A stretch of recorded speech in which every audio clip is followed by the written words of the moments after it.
Okay, so that's got the rolls and that done.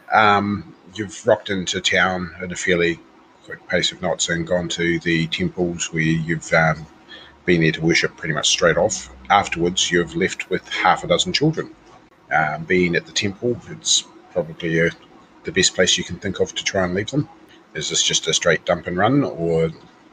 Yeah, do the old knock on the door, leave them all tied up on the stairs. Pretty bows around them. Just so they can't follow us. That's the only reason I was trying to knock. Each of them has a scrapper blanket with them with a rune drawn on it. Okay, I take it you're looking for the one of the priestesses? Yep. Which temple was it? Whose temple? Anolda. Oh, somebody else better do that. I don't think I'm really associated. I'll do it. I think it's an associated cult of mine. Yeah. Yep, and it is with Marangor as well. Oh, yeah, my worship wasn't too good. And so if it's not good for Marangor, it's not going to be good for somebody associated. Yep. I'm just feeling all out of worship. Yep. Okay, just give me a luck roll, will you, Josh? Power times 5. Yep. Okay. Nice. It is a priestess of Chelana Arroy. Oh, lucky me. Very lucky you. Okay. Oh, my dear. How can we help you? Just doesn't sound like a girl. That sounds like a very ugly... Mrs. Doubtfire is meeting you. Toodaloo! We have found these children. They were displaced from their homes by the brew. Brew? We are hoping... Brew? Yes. We are hoping we can leave them here in relative safety. Oh, this is definitely one of the most safe places in all of the lands.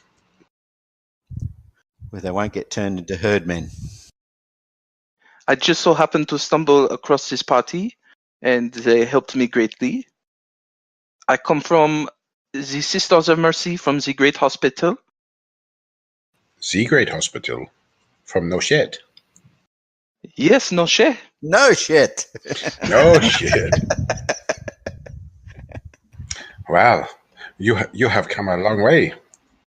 I must say they were infected by disease, but I believe we have been able to cure them. She sort of puts her hands on them and says, "Why, yes, there is no disease." I may look after them for just a little bit, just to be safe. But if you have brought them all the way from Nochet. Oh, no. They are from the local villages. They were taken from their homes and families. And then I'm just going to whisper because I really don't know. I do not know if their families have survived. They may be orphaned. Where did you find them? Some with the brew. And where did we find the first half? Starfire Ridge is one of the crofters' places there. Yes, and at one of the crofters' places in Starfire Ridge. Oh, they are from Starfire Ridges, and you brought them here. Oh, that is many days' trip. It is a whole 3 or 4 days. Yes. It was a hard journey. You may want to let the local guards, or perhaps we can, that there's at least 3 brew still out there. 3? 3 is wow, it's not a huge number. It was many more. And what happened to them? They have been dispatched. Dispatched. I will say this only once. I hope that you were not involved in the dispatching. Oh, never once did I lift any weapon up in anger to do harm. Did you not contact any of the authorities to tell them about these brews? We were not able. We were accosted the entire time coming here. All the way to Clearwine Fort. Yes, most of the way, huh? At this point, she sort of motions to some other initiates to come over to help and look after the kids. Oh, they seem to be well fed. Yes, we did the best I could. They do not look like they have felt much discomfort. Do you think that maybe they are all right? Are they in the head? I cannot say. Who knows with these things? It's very traumatic experience. Oh yeah, definitely. So what are you up to, daughter? Where are you going? I am not sure. I met these people along the way, and they have rescued me. And I think for the time being, I may continue to keep their company. They seem like a how do you say, interesting crowd. Yes, very quite different than what I'm used to. This one looks like he was raised on giant's milk, and this one looks like he takes what he wants. She pointing to Vidad and Vidad and Sindred? Tostan. Vidad and Tostan. Sindred standing in the background, sort of enjoying being the centre of attention amongst these Chelano Roy initiates, sort of making sure that they understand that they rode on his bison and he looked after them. Pardon, madam. How rude of me. I am Jeanne D'arc. And you? I am Lucy of the Sky. Great track. My pleasure to meet you, Lucy. I thank you. The Mother Superior, she is tied up today, getting ready for the ceremonies in a couple of days. But seriously, my daughter, like where do you think that you shall go now? For the time being, while we are here, if there's I can help. But I think Chelana Roy has put me in the path for a reason, and I would like to see where it goes. That should be interesting. I see that you have a Stormbill to protect you, as well as these strapping fellows. She says that loud enough to make sure that Vidad and Tostan actually hear it. Are we likely to get some wicked rep rolls for this? Yes. Now that it's all starting to come out in the open. Have you heard of my grandfather, Guy Romy? I'm afraid I have not. Oh, it's a shame. As you say, so how on earth did these gentlemen come to be up on Starfire Ridges? They have the looks of good Colomar man, but they look like they're from up around Runegate. I'm going to hold my hand out and look, kind of wave my hand in front of my person towards Vidad, if he's there, or one of the others, to explain how they had come up there. She looks at you guys and says, "You look like you have. You look like you're a Lismelda, but the rest of you look like you're from Nari clan." Yeah, I explained that we are from the Nari clan. We're men of what's the guy's name again? Harris the King. Harris. Yeah, we're Harris's men. Okay, hang on a second. I have not heard of this Harris, but he is one of the Nari. It is a small clan, small tribe. There's probably a good reason I have not heard of him. Small but perfectly formed. She looks at you funny and says, I suppose, as long as the tool is right for its use. You do know how to use your tools? Very much so. Has she heard of anything? Any of us? Has that filtered down at all? Yeah, if you give her a reference point. She's probably not going to like any of my reference points, being Chelana Roy. Well, you did save, like, by killing the Tusk Riders. You did actually help free the spirits of the people that had been bound by defending the farmers from the zombies. You fought against undead. That's always a good thing. Yeah, the undead one's good. Yeah, I mentioned that we've been clearing out some of the undead creatures that are around the upland marsh. Oh, Yes, it is a bad problem again at the moment. Since the big battle, there's all those bodies, and the necromancer seems to be using them just en masse to actually come out and try and attack. I'm just going to roll your rip for you, because Tostan made a really good name for himself on that one. Tostan rip. We didn't do our rep rolls either. I think we had a couple. I had a negative rep roll from the singing exploits. That's right. I rolled your rip roll, but no, you're miles off. But she says, no, I have not heard of this Tostan the Barber. But, again, Nadi, small clan, small tribe, maybe that is why. But obviously you're new to the big city, but let's just say that you are interesting in your own way. And Vidad, the Europote, can you explain why you have this name? Who am I speaking to first? Because I've been away. It's the priestess of Chalana Roy that's taking the kids off your guys' hands. What do we call priestesses? Do we have a post-nominal for them? No, she's part of the Sisters of Mercy, but... All right. Yes, well, sister, it's because I do like to imbibe. What do you imbibe? Or piss. As in the alcoholic type.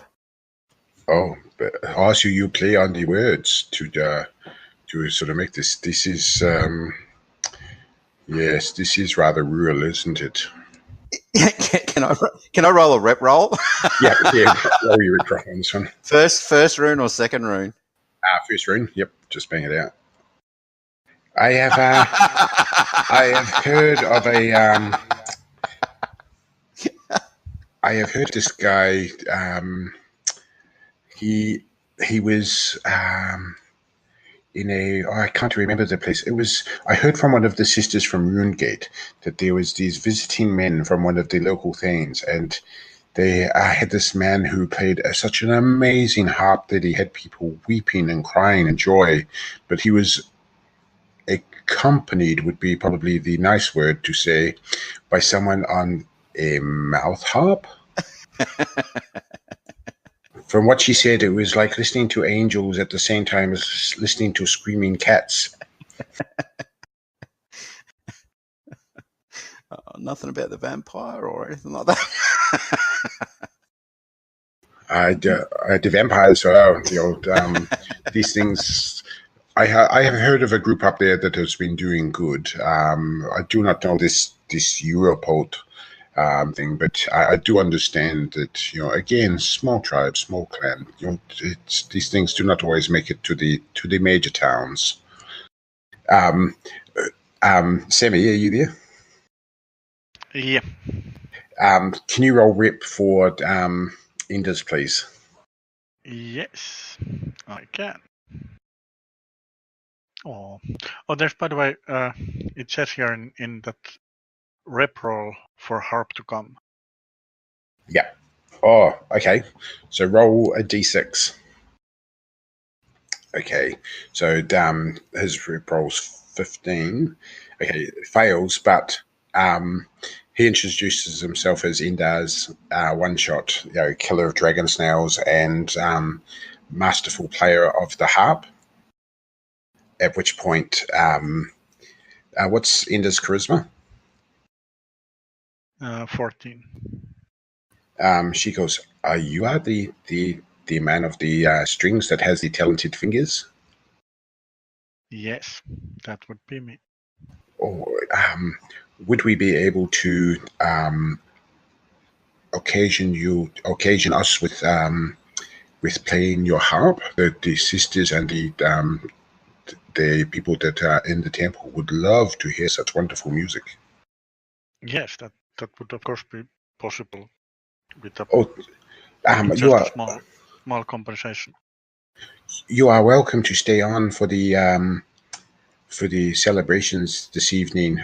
It is bountiful time. There is great stuff. We have our holiday coming up in a couple of days, but it would be so good for all of the ladies here to hear the work of a man that is so masterful with his fingers. You're all welcome, of course. You can join in with the sisters. All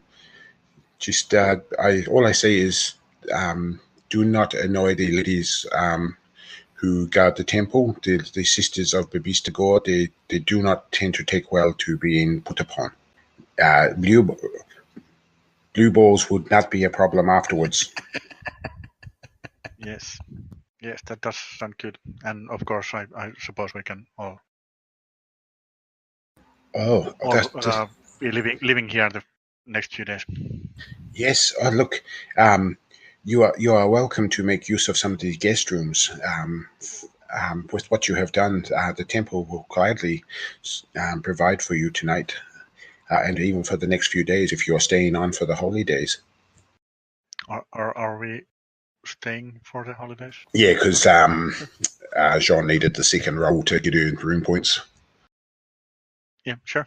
So the afternoon, you guys are free to go off and do what you need to do around town to sell and get any other supplies, etc. that you're after. And I'm packing that Enders needs some arrows.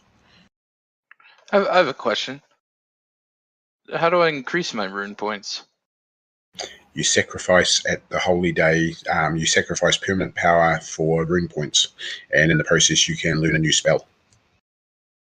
Is any potential to learn any spirit magic? Yep.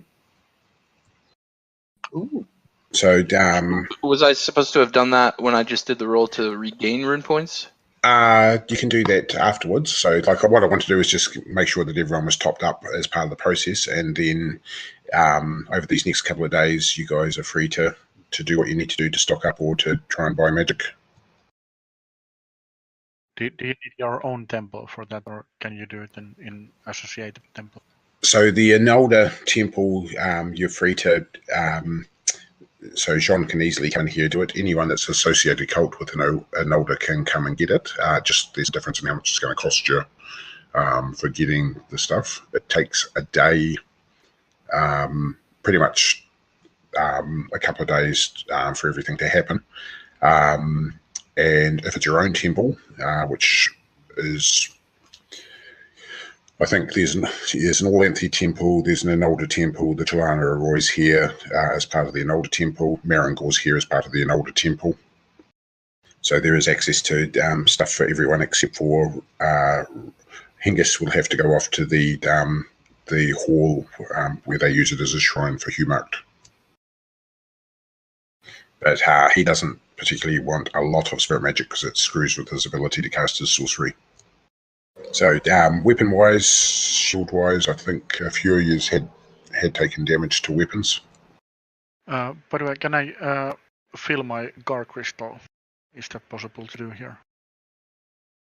Sorry, I missed that part. How can the Gar crystal, the magic? Oh, yep. So that's just a matter of time. So during the day or at the end of the day, any excess magic points you've got, you just sort of concentrate, and it will fill the crystal. Okay, so the few days we are here, we can. Yep. So you just top that off. Yep. Good.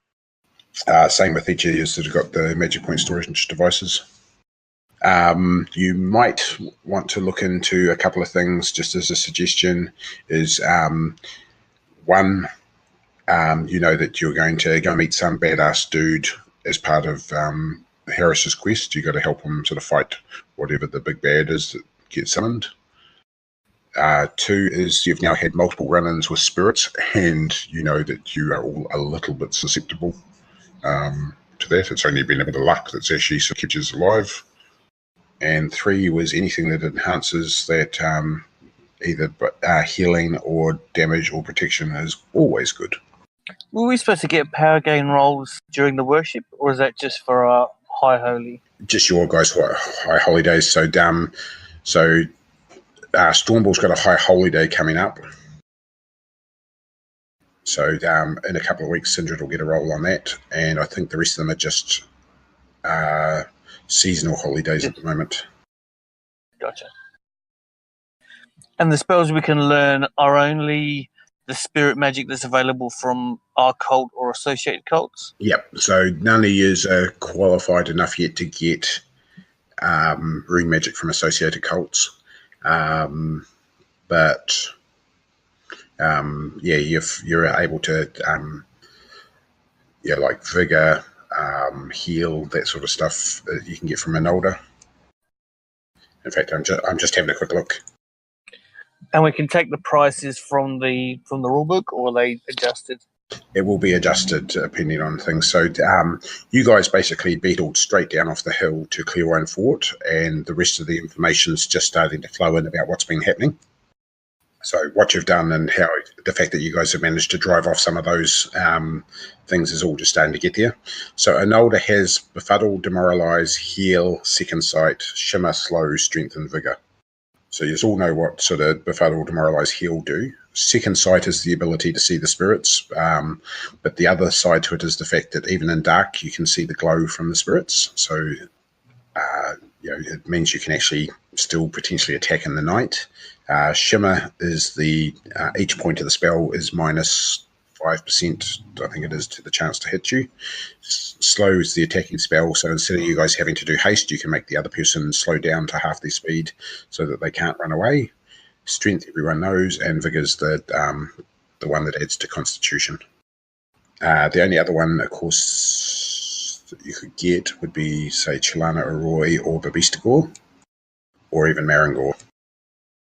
So for Chelana Arroy, Befuddle, Dullblade, Heal, Light, Shimmer, and you won't have access to Sleep.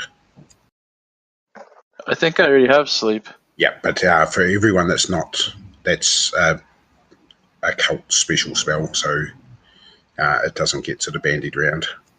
So it can't be misused. So, wait, are those the only ones that are available to me here? That's Chelana Arroy's ones. So any of the Anolda, Chelana Arroy, Babistagor, or Marangor spells. Because they have a summon spirit, a heal spirit, I think, or what was it? I have to look now. So just spirit magic. Oh, just spirit, not rune magic. Oh, No. Okay, I was looking at it. Okay, so let's see: Befuddle, Dullblade, Heal, Light, Shimmer, Sleep. Yep. I think So I have that's. Sleep. I have. Do I have Heal? One would hope so, being a healer. No, I don't. I only have Shimmer and Sleep. So yeah, I'm gonna definitely want to learn Heal.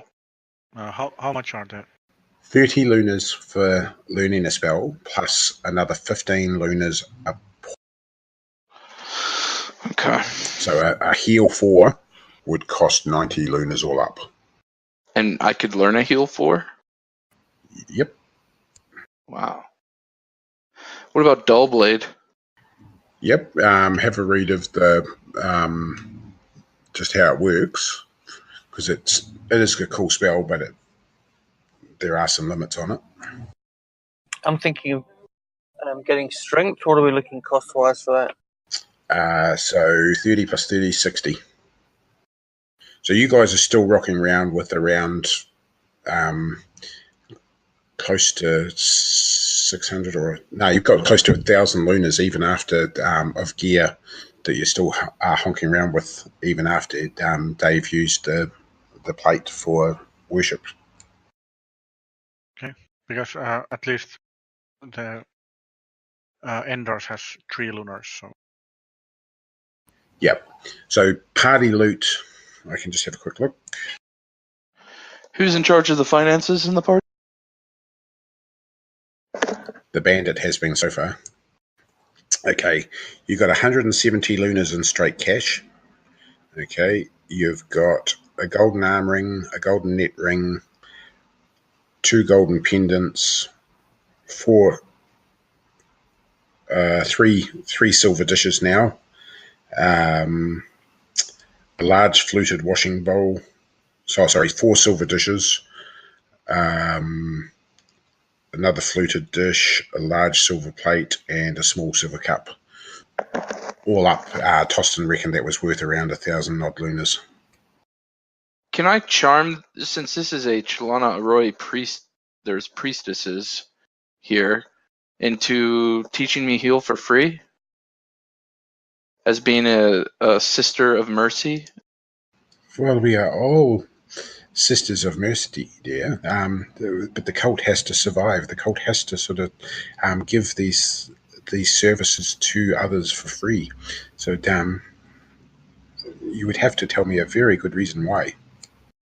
By being out and healing the local villagers, I am getting the name of Chelana Arroy out and inspiring people to worship her. See, can I augment this with Loyalty Sisters of Mercy or some other Devotion Chelana Arroy or something? Or just do a normal charm roll? Devotion Chelana Arroy, I'll let you go with that one. Okay. Let's see. Success, so plus 20 to my charm. Alright. It's going to be dicey, no pun intended. Definitely pun intended. You got a success. She says, daughter, we will, I will come back to you. I will come back to you in the next couple of days. I need to talk about it with the mother. I will wait patiently. Sindred being Sindred says, don't worry about it, love. We'll quite happily make sure that you can heal us. What you did for my chamomile, my poor old chamomile, I've got no problem with making sure that you know how to heal. And this is Sindred saying that? This is, well, remember, she saved chamomile from instant death. I used a rune magic. And so Chelana Arroy is one of the few things that Sindred has a real love for. He's like, you know, I should, since you've joined the party, I should really look at sort of exploring the wilder side of life with my god. And I've been a bit fearful about sort of exploring my anger. And I'm going to look over to the Lucy, eyebrows raised. See, it is working already. Yep, Sindred going berserk has not been high on the priority list because he was shit scared of never coming out of it. Okay, so basically, is there any particular spells that you're wanting? Yeah, I want to buy a dull blade, but I don't want to take the group's money. That's what I was asking who's in charge of the finances here to see if they'll invest in me here. Maybe a small loan. Can we flog some of this stuff? Yep. Just like you've got liquidate it? a lot of stuff. So, and this is probably one of the best places to try and actually get the money because there's a lot of people here. I think I've got a pretty decent bargain skill as well, from memory. Yeah, Vidad, there was a few bits and pieces there that you were sort of a major part in bringing to the party. So, do you have any issues? No, not particularly. What were they? Because I mean, I can't see them. It's on that gear sheet. Oh yeah, gear sheet. I see it. Yeah. So, like, there's a fair bit of gold and silver there, and you've already given Harris his share of the stuff, and you've already dedicated the stuff to the temples as well. So that was that large fluted washing bowl with her soul around her and Marangor in the center. Yep, that's what you use for your worship. So we can cross that off, can we? Or? Yep, and that was worth over 300 lunas. Yeah, so given that I've spent that already, it doesn't worry me about somebody else. Just as a reference point, though, that one bowl was worth around 300 lunas, and you still got another 4 or 5 bowls there, plus silver cups and gold bits and pieces. That gives you a fairly good indication of the amount of money you're racking around with. What was my bargain skill? Did you see that? I'm just looking. Your bargain skill is 5. Sweet. Jeez. Bandits don't need to bargain. Yeah. Especially not to take it from people. Yeah, that's right. I think it's the evaluate that's evaluate is high. Don't need bargain. Yep. Rules got 20. What's this for? What are we bargaining for? To sell? Yeah, to sell some of the stuff. Okay, because I've got 2 things on my horse I want to sell as well, which have been there for a while now. Just shit that I'd have that I don't need. My broadsword and my 2-handed lunar sword sell in town. Yep. Sell. So at the moment, you've got Hengest has got the best bargain skill with 20. How does that compare with the rest of yours? 15. Oh, my bargain is absolute shit. Can I bargain with my fists? I'm good at that. No. Okay. So, yeah. On time a date. On time a date. Enders, what's yours? I think it was 15. Yep, 15. Okay. So one of you guys can sort of take the front for bargaining, and we'll use Hengest's skill for doing it. But yeah, either Enders or actually it'll need to be Enders. Jeanne's is only the same. So you go off packing all of this stuff. There's as I say, there's a lot of gear there. There's a couple of shops that also happily trade stuff. So I'm picking Enders is going to want some arrows. Is he going to need anything else? No, I think that's all. Okay. Anyone else? So Vidad, you're wanting to get rid of your broadsword and your what? No, it was a 2-handed lunar sword. Oh, that Romphalia. Yep. Yep. Okay, so there's a guy, well, there's a couple of guys trading weapons here. So I take it you're probably going to look for to sell off at this place. Yep. Okay. Well, it looks like it's been slightly used. Yeah, definitely.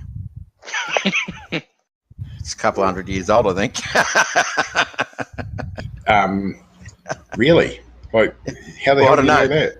Well, I don't know. Where did we find it? We found it attached to a zombie, didn't we? Yeah, attached to a zombie from... you're pretty sure that it was attached to the zombie probably sometime in the last year, just after the Great Battle, where they pushed back so the Lunas. No. So it's not that old. Okay, cool. Use a rep roll, Vidad. A rep roll? Yeah, try for a rep roll. The first or the second? Yep. First one.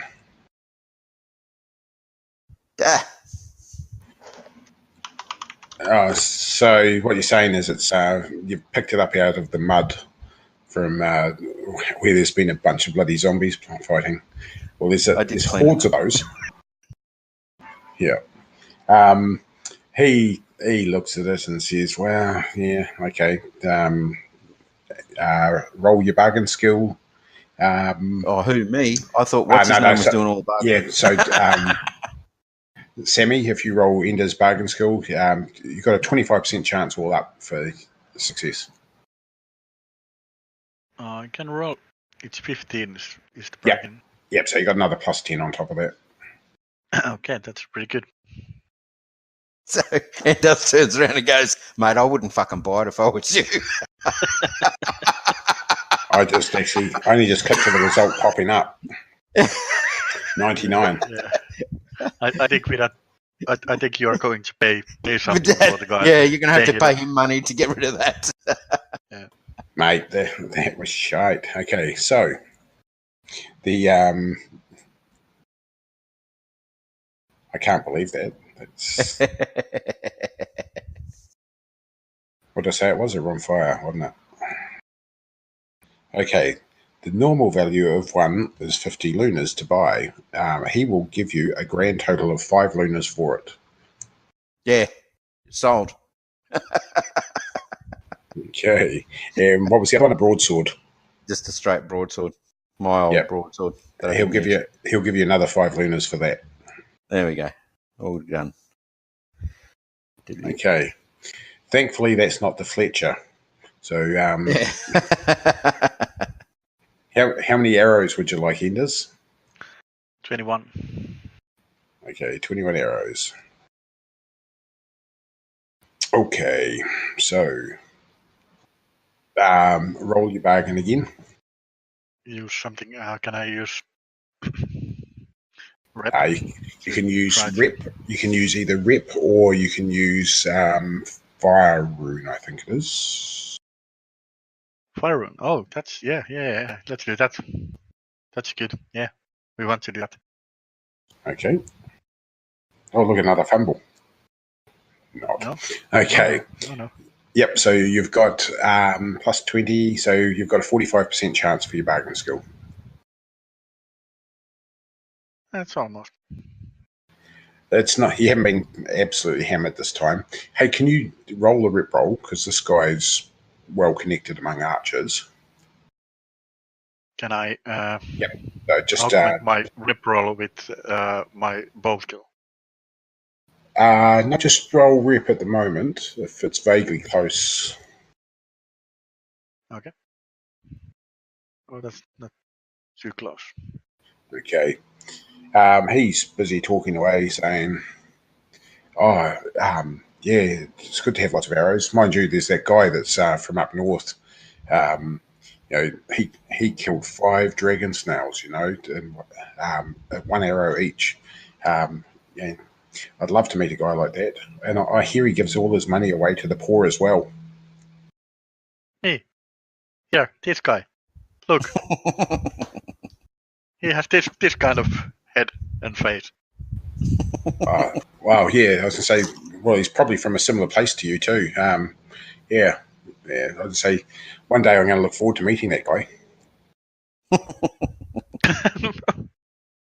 Me. It was me.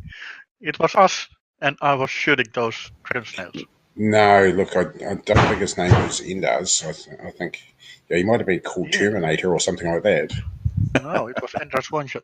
It was me. Like, tell him, Tostan, tell him, you were there. Vidad? Anyone? Yeah. Oh, well, I'll try to convince this guy. I've done a bit of charming of late. Although I dance better, but that's not a convincing. Oh, I could try intimidate. I intimidate better. Can I try to intimidate him? Going, piss off. That's him, you dickhead. Don't you believe me? I'll nut you. Yeah. I'll punch you in the face, bastard. If you don't believe Okay. me. see what the result is. You may get a sort of unexpected outcome from this. Oh, yeah. No, my intimidate doesn't work. You sort of go, please, like it really was him. I'd like to get in on that intimidate action as well, if you can roll for me. Yeah. I've got a hefty intimidate. Well, as good as your bargain. No, his bargain was decent, remember? I think it's 15, at least 15. Oh, yeah, you said it was decent, and then he told us it was a 10.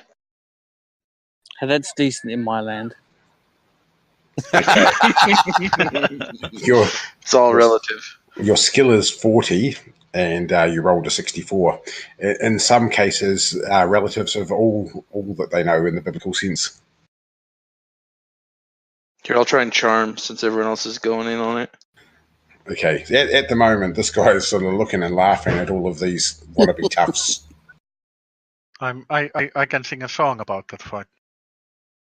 Hey, I bat my eyes. So Jeanne comes along and says, "Oh, kind sir, these big bad boys, they really are the men that sort of did all of those wonderful deeds."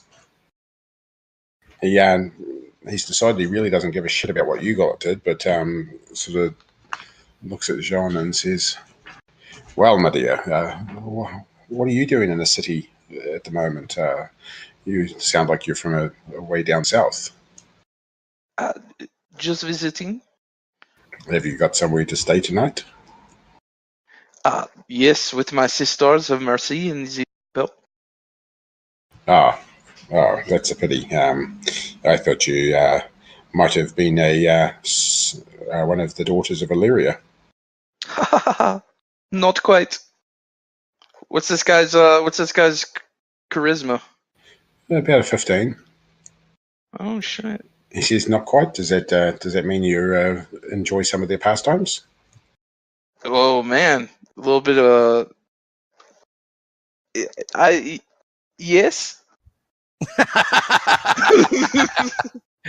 All of a sudden, you see him straightening his collar and patting down his front to get rid of any of the crumbs that are still on the front of him, and grooming his beard.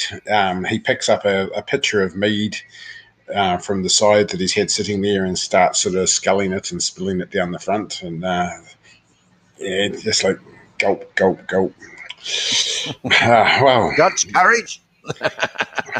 may I interest you in worshipping Illyria tonight? Well, the temple is having a celebration. You should come there.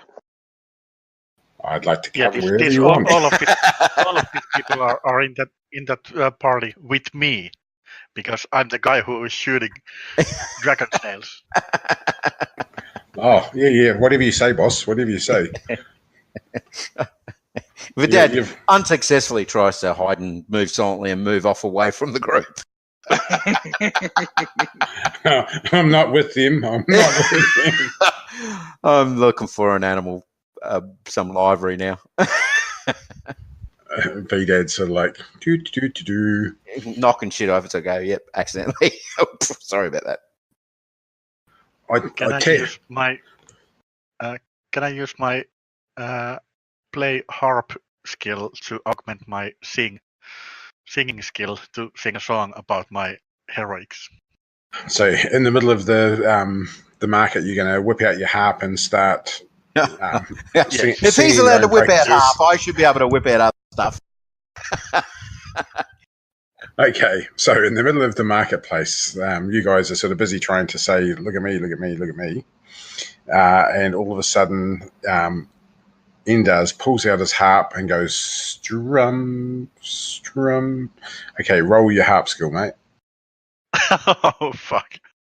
No, because you had your. Oh, here we go. Yeah, I just hit a bunch of chords after seeing his roll, or missed a bunch of chords after seeing his roll. He's got to 20 because he activated his rune earlier on for communication and that. So I'll say. Oh, but the play is manipulation skill. Yep, but it's the same rune as well, isn't it? I don't know. A rune is in manipulation. Okay, so you don't play so good. So now roll your sing with a minus 20. Oof. Okay. Minus 20. That is definitely not the guy who killed snails. Okay. There once was a man from Nantucket. He desired a woman, so fuck it. And then he did this, and then he did that, and fuck, I can't make anything else rhyme. Bucket? I'm sorry, Snood. Yes, so definitely not Enda's best attempt in the last couple of weeks. And now he's left thinking, oh shit, I'm supposed to be performing in front of all of these beautiful ladies tonight at the temple. I may need some Dutch courage. Bit insecure now. He's feeling a little bit sort of less than his normal exuberant self. Ah, that's easy. I'm not singing there. I'm just playing. Just going to play by yourself. Oh, I'll play with him. There we go. Vidad. Yo. Jeanne is going to play with Endaz.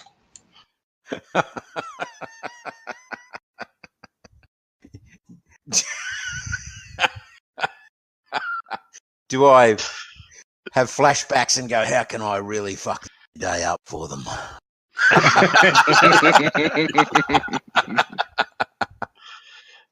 No, I'm feeling sorry for the guys now. They've been busting their guts to do such shit, and then if I come in, then they'll just blame me for everything. So, no. Oh, good. Okay. So, this guy is sort of like, yeah. Okay, yep. If you say so, yeah, you're the guy. Now, Miss, what time to meet you for dinner? I don't know. What time is that celebration? You'd probably say about 6 or 7 in the evening. You know, just about after dark. 6 or 7 in the evening, just after dark. Yeah. Now, will we be staying long at the event? And would we like to go to your place or mine afterwards? A bit presumptuous. Well, we are out to worship the goddess. We shall see where the evening takes us. Yeah, that's what I was asking. Your place or mine? A bit strong, no? Well, I am fairly strong. I'll tell you what, miss. I'll see you there. And I look forward to seeing more of you. I shall see you then. Not really strong if you can't even give me 21 arrows. Like, you're getting 21 arrows. It just costs you 25 lunas. Can I use that from the... Okay, here we go. Come on, Dave. Give us the... What's the song? Well, what's the song? I don't know. Can I play it to you? I don't think I can I? I'm not singing. Doing, doing, doing, doing, doing, doing, doing, doing, doing, doing. That's it. Yeah, it'll just be a better rendition of your old Tucket.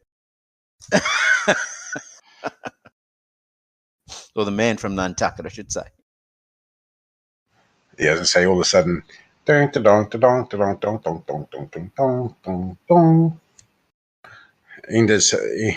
you hear the noise of a mouth harp going off in the background, and it spurs your passion for hate mouth harp.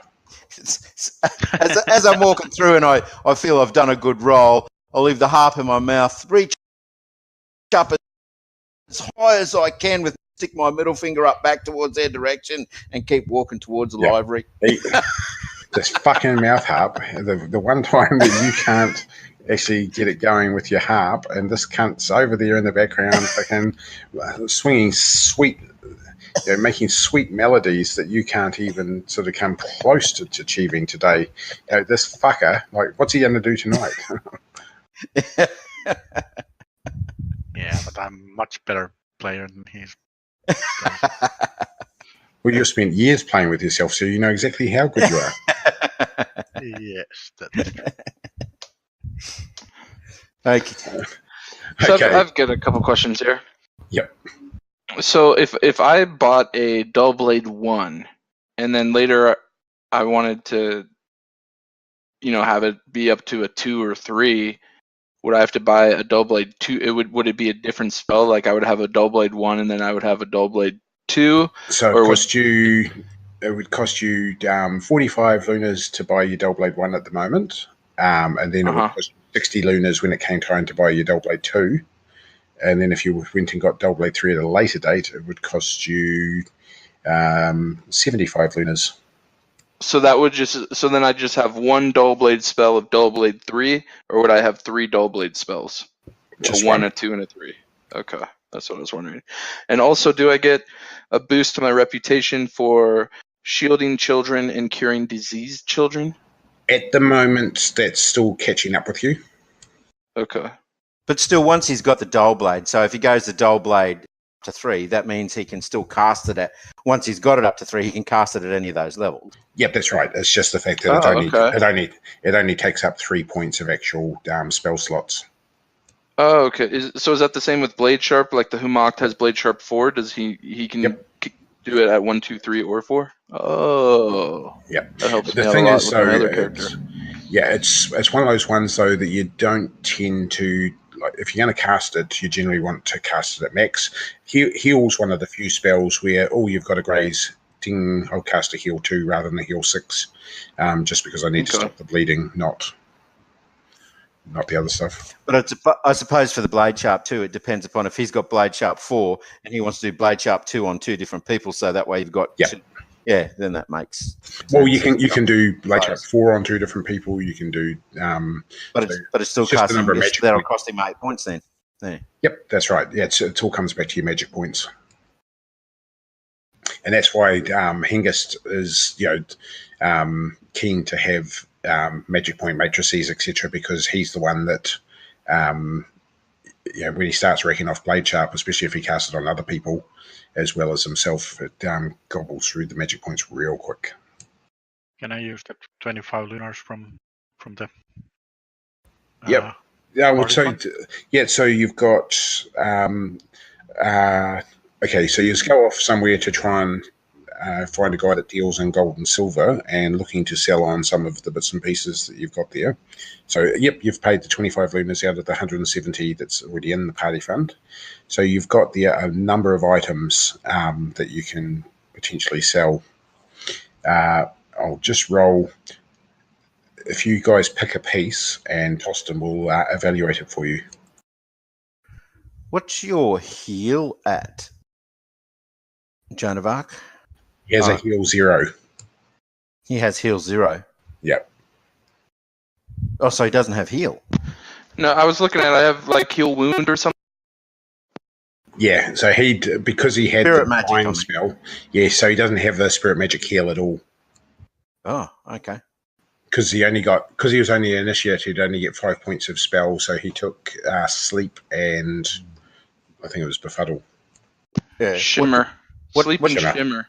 What does a heal? What does a heal 6 cost? I have heal body for rune magic. Yep. And then I've listed elsewhere that I also have heal wound 1 point. I don't know, under additional magic. I don't know what that's for. Heal wound was the runic one. A heal 6 would cost 120 lunas. Right. God, that's cheap. Does anybody have the ability to reattach limbs? I can, but I don't. That's heal body. Does your heal body do that? Well, no, there's actually a rune magic Chalana Arroyo spell that's reattach limbs. I think heal body just gets you up to full hit points, but it doesn't reattach limbs. Yep. So all of the other spells you have to cast on individual wounds. So, like, if you've got a wound on the arm and the leg, then it's 2 different spells that you got to cast to be able to do it. Whereas with heal body, it can heal multiple wounds all at once. Actually, heal body does reattach limbs. This spell cures the total damage done to a body regardless of hit location or source. The player of the affected adventurer simply erases all damage from total hit points and hit location hit points. Any severed limbs are reattached if available or regenerate as if new. Wow, what's the point of the limbs one then? Oh, well, that's because if you can do a heal 6, just spirit magic, it'll reattach limbs. No, I mean the rune magic. Was it not regrow limb? Yeah, it's regrow limb. This spell regrows a severed limb or mangled limb whenever a limb is lost. So the heal body has to be pretty much straight away. It has to be within a short term. And what's the amount of rune point? Is that a 3-point rune magic as yeah, well? that's a 3 point, and then regrow limb is only 2 points. Gotcha. So it's the nuclear option. Yeah, and it can be cast well after. So I think this is a spirit magic. This heal wound 1 point. No, that was the common divine magic one. Oh, the common divine. Oh, all the common divine magic spells that I have. Yeah, so the heal wound was the common one. So because you were looking at the spells that you could actually use, by the time you got the Shimmer 2 and the Sleep, that used up all of your spirit magic points. Mm-hmm. And so you just were going to rely on the heal wound initially. Okay. Yeah. Yeah, I have it listed with like command, cult spirit, dismiss magic, divination, extension, find enemy, heal wound, multi-spell, sanctify, soul sight, spirit block, and common room ones. Okay. Oh, so I can already summon a cult spirit. Yep. Yeah, that's your 1 point healing spirit. Okay. Okay, it says so 1 to 3 points. Yeah, just the number of points you put into it. Okay.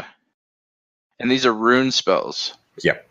So so the thing is with rune magic, super, super powerful, does a lot more than what the spirit magic does, but at the same time, you're limited by your rune points per season. Yeah. Okay. All right. Okay.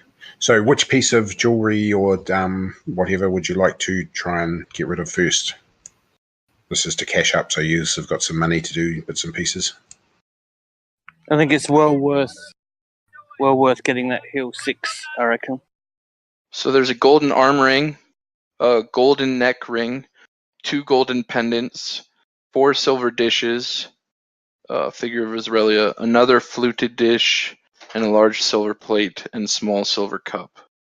How much money have we spent thus far? So far, 25 lunars. Okay. So we're at 150 lunars. I guess we'll just go left to right then. Can we start with the evaluation of the golden armoring? Okay, good old Tostan, because he knows his stuff. Success.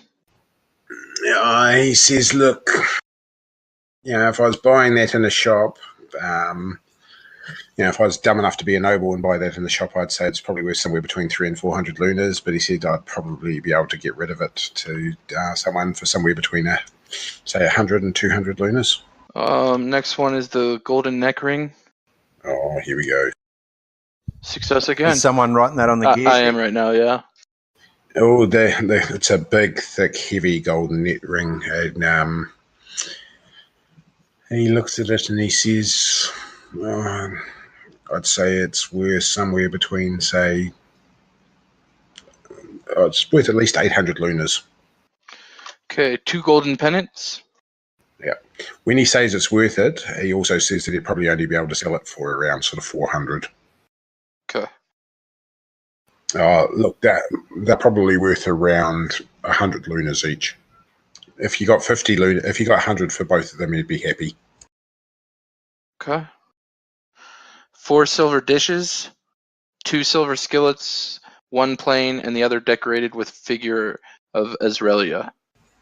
Yeah. So. Wait, 2, 3, 4, and then it's also another fluted dish and a large silver plate and a small silver cup. Yeah. So the two silver skillets. The first one he thinks is worth somewhere around 200 to 300 lunars, and he looks at the other one and says, "Yeah, probably the same for that too." So again, like he thinks that everything that you got there, if you got half the value of it, you'd be doing pretty good for selling it. Okay. So while it's worth that, it's what you can actually recoup on it would come back down to your bargain skill. Then the plain and the Azraelia decorated ones. So the second one there was the Azraelia one. That's the 300? Yep. Okay. The large fluted washing bowl, that's already gone. That's gone to that's already gone on worship. That was worth around 300 lunars. Another fluted dish, he reckons that's worth somewhere around the sort of 300 to 400 lunar mark. Large silver plate and small silver cup. Okay. They're worth around 200 to 250 each. All right. Everything's accounted for then. Yep. While he's at it, Endars, do you want him to have a look at the emerald? I think he already... Didn't he do that in the field? Yeah, I think did not have something. Yeah, he said it was worth billions. Oh, Okay. That's right. Okay. Yeah, sure. It is. It is. Well, It is worth billions. Money. He's decided that the billions, though, it's probably worth somewhere around sort of 500 to 600 lunars. Maybe a little bit less. Just in case you missed that message, my phone's about to die. Yeah. So strength, heal 2, and spirit, if we can afford it, and in that order. So basically, he's looking for a couple of hundred lunars worth of spells. So who has the best bargain? At the moment, Enders. So he's running at a skill of 25%. You want to try and sell off all this stuff? Or even just some of it, because some of that's actually easier to carry. Like the bowls are probably harder to carry, but the gold rings, etc., are really easy to carry. I still think you're going to probably, looking at what people are doing in reference to spells, you're probably going to use most of it on buying spells at the church. Well, based on the numbers that you can, like the amount of space that you've got to learn stuff, the majority of you can only afford to do somewhere between 200 and 300 worth of spells anyway. Depends if Jeanne goes for heal 6. That's actually a relatively cheap spell to do because it's only got the one initial spell thing of 30. Well, I want to see if that lady's going to teach me any level of heal for free first. The simple answer to that is no. Well, she's not very into her cult. She loves her occult. Just no kinship there whatsoever. Unfortunately, the cult has to generate some cash somehow. And as part of your training, Wait, you get a point every year. tell me that the world doesn't? You mean to tell me the world doesn't run off love? Is that what you're trying to say? Yeah, they do. They give you. Well, that's why there's the cult of Illyria. You as what's the name? Sorry, this is a bit of metagaming. You have to give half of the money that you get any charity to CA. Oh, I did not know. Wow. Because that's what I know. I noticed with the mad cow. Yeah, with the mad cow, because she found some loot as part of the roll up, and then I went, oh fuck, I've got to give half that away to the church. Well, I guess it's a good thing she didn't recognize me then, because I'm probably a bit behind. Yeah, I thought I was rich. You're all up to date at the moment, but it's one of those things that the cult gives you a free point of spirit magic every year as part of your initiate thing. But as part of that, you do a large portion of your time, and 50% of your income goes to the cult. So metagaming again here. How does this work then? If I'm in a party, do I need to hold on to my? Do we need to split it up amongst the parties so then I can give half of what I have to the church? At the moment, since you've joined the party, all the party has taken as loot has been the two crystals, or the emerald and the crystal. Just on that as well, what's the timescale for weapons training and what? It's measured over a season. So again, if you're only adventuring for 2 weeks maximum in a season, then you're able to do training. Whereas at the moment, you guys are getting experience rolls on average every week and a half to 2 weeks. Yeah, gotcha. So, Hengest's suggestion is basically the more bulky items like the skillets and the bowls. If we were to try and move those on and keep the gold because it's easy, portable, and probably a lot. He points to the bag of lunas that you have already got that's on chamomile and says, that thing there weighs around 100. 1 to 2 encumbrance. Just think that the more and more of the more bags of coins we've got, the more encumbrance that we're having to carry around. I've also just noticed there's a bit more than metagaming. But on that other game, I'm just looking at the requirements for Rune Lord for Tostan. And I noticed that it says that you have to be an initiate of good standing for 5 years. So that kind of puts paid to rolling Rune Lords straight off new characters. It depends on which cult you're in. So you've got to remember that you guys have got 5 years experience when you start. So you're at 21 years of age, you've come to maturity at 16 and then had 5 years back experience. Okay, so we essentially take it as you have been an initiate for 5 years, give or take. Yeah. 5 years, yep. Just back to that, sorry, that an initiate must give half of their income to the cult of Challen Roy. Is that our base income? Gross income, yep. Oh, base. So my base income is 40 looters. So, or is all your loot classed as your loot's classed as your income as well? Yep. All right. Okay. So the 40 lunas you get, it's is that all a healer gets? Oh no, I'm looking at Vidad's now, not Hermish. The cow. Yeah. It differs generally through some of the cults, but most of them have initiates give up like 10% of their gross income. Right. Okay. It does explain somewhere that it's basically that you donate one nice item per year to the cult. So, so basically, I think that for Joan of Arc, I think we should do the purchasing of her spells for her. Well, she can have the money for the spells because that's not her income. Like you guys are gifting her that money to do it, so that's not income for her to actually have to give up the money. But if along the way she's there and the party loot comes in and sort of gets split up, then her portion of that, she has to give half of it away. I also am an alchemist, so I don't know if it also helps to buy alchemical ingredients for me to make healing potions and whatnot. Yep. So what's your alchemy skill? What's your score? 50 or 60? Nice. Yep. So the rules are that it costs you 50 lunas per potency of the item that you're going to do. So to do a heal... Oh, so that's more expensive. Yep, so if you do a heal for a healing draft, like a 4-point healing draft, it costs you 200 points, but it makes you a number of, I think it's 1d10 potions. Oh, okay.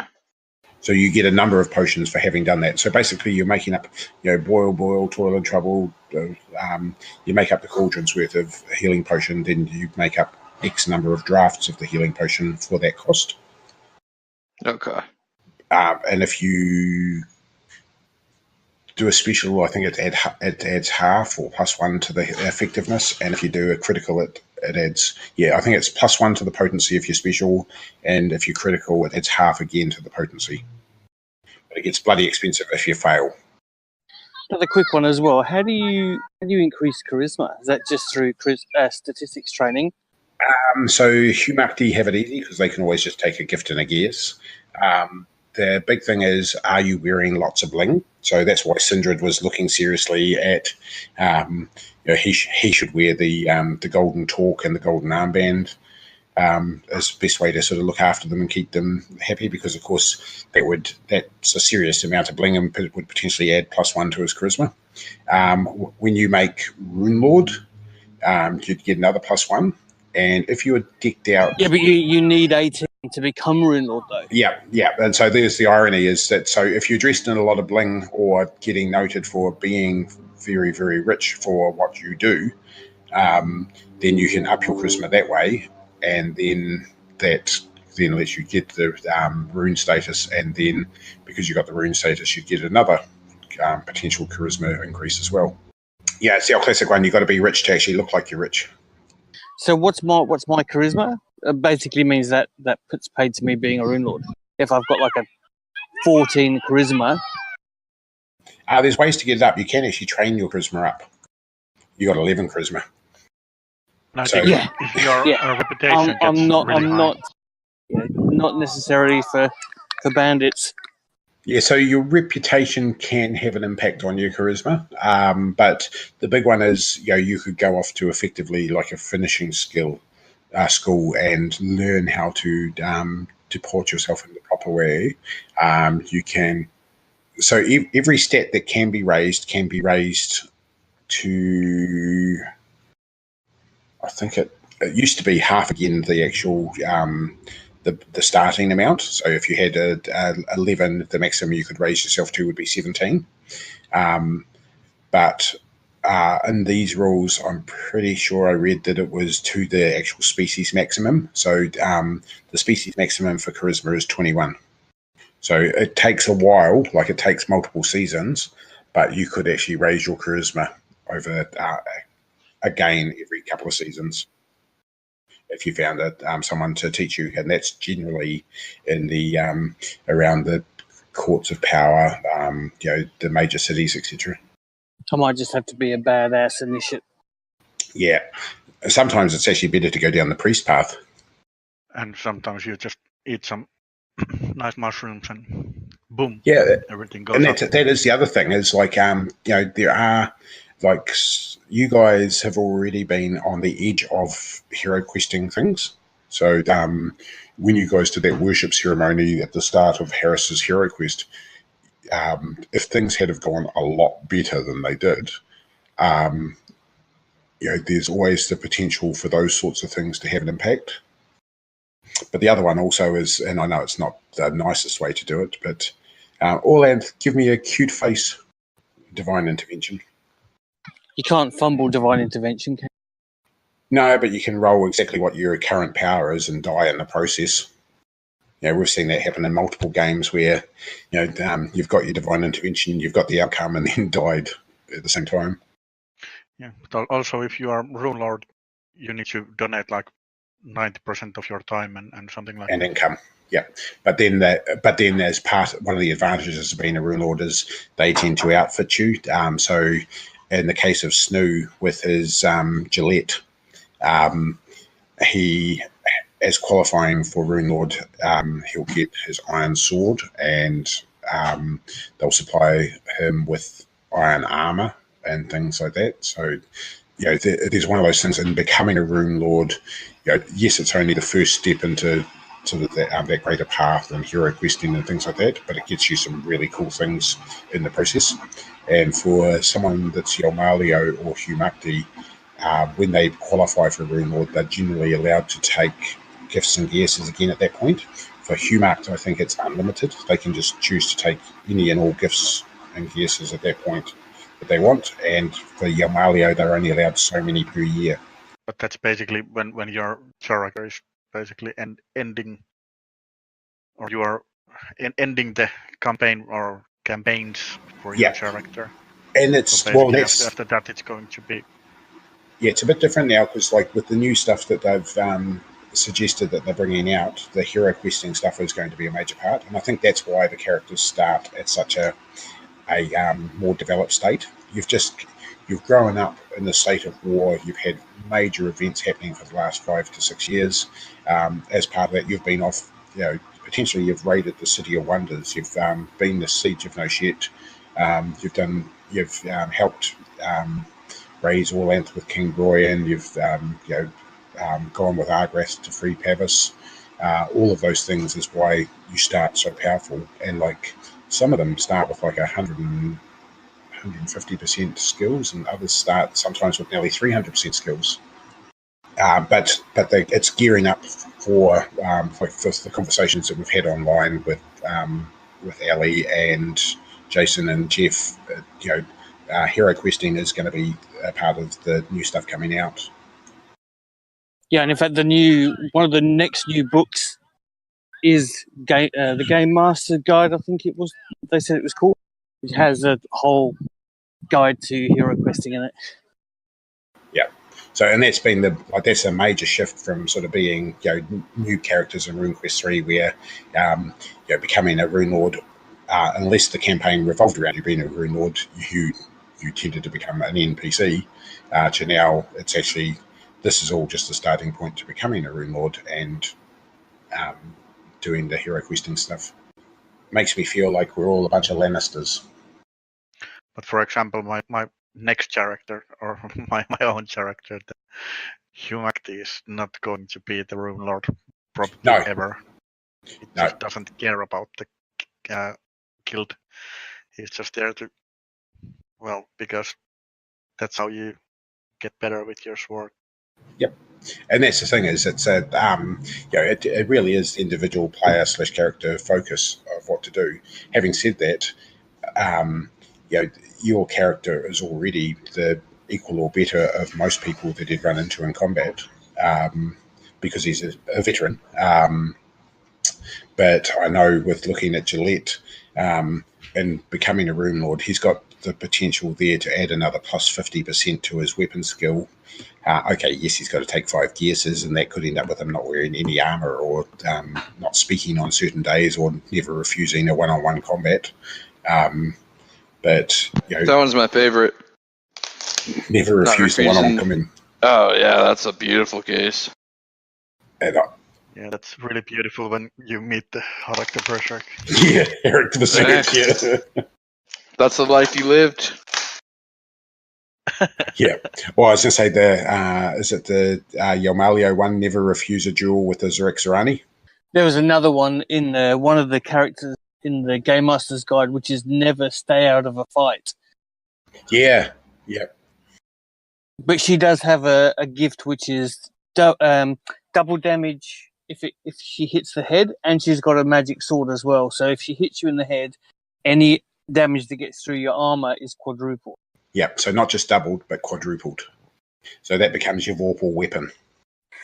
Her name is Nameless, and anybody that asks her name, she's committed to fight and kill. Yep. And, in fact, she's in the city. She's one of the ones that you guys are potentially going to meet. Oh, yeah. When Harris finally turns up after his hero quest, if you guys succeed in sort of dealing to the big bad guys, then you'll be meeting Queen Laker and Nameless. Can we go meet him right away? I think Snow would like to roll a new character. Yeah, what's your name? Why do they call you Nameless? Yeah. First question. What's your name? I was just saying she's like a female Clint Eastwood. Yep. The Man with No Name series. Yep. Oh, look, she's been the clan champion for 12 years, I think it is. So you can imagine that A, she's Humakti, B, she's a clan champion, C, she's been clan champion for 12 years, and she's rune status. But it is hard because, like, you look at this, you guys aren't weak. Well, in general, you aren't weak, but then there's a clear difference between the straight martial characters, like Endars and Sindred, who are romping around with greater than 100% chance to hit without even cranking up any magic. Compare that to Tostan and Vidad and Hengest, who combat isn't their first priority. I think, what are you up to now? 91. Yeah, and that's because you're a bandit, and I think Vidad's only at about 70-something, was that right? Yeah, that's right. And that's like, it's, hey, cool, it's neat to be able to get the skills up, but you compare that to, say, like our RuneQuest 3 game, where I think, ignore the Iron Dwarf, because Iron Dwarves are just walking death machines, like the dwarven version of Humakti swords. The average chance to hit is something like 45% amongst the rest of the party. And that was pretty good. Like, unless you're a straight fighter, like, unless you're a straight soldier or something like that, that was about where most characters in RuneQuest 3 were. Like that. Yeah, I think most of the characters I had, like, who were the fighters, had like 70 on the, like, fighting skills, and or something like 65 to 70 or 75 maybe. Yeah, once you got to 75, 80, you started feeling good with yourself. But none ever had 90. Yeah, and then you get an elf, woodlord or something that pops in and's got 130% chance with the bow, but has, apart from dodge, has no other actual combat skills whatsoever. Of course, had to have that one character that we played for quite a long time, and then he became a god and had 8,000 sword skills, of course. 8,000. That was so good to, like, the split attack aim you had 2 times with only critting or something like that. I was going to say, Diamond Dwarves, I don't know if you guys have heard of them, but basically they're dwarves that have been there, like Mostalia, that have been there for up to thousands of years, and they're 1,000% in all of their main skills, which is specific to their caste or the jobs that they do. And so you can imagine that 50% of the time they critical, 100% of the time they special. Yeah.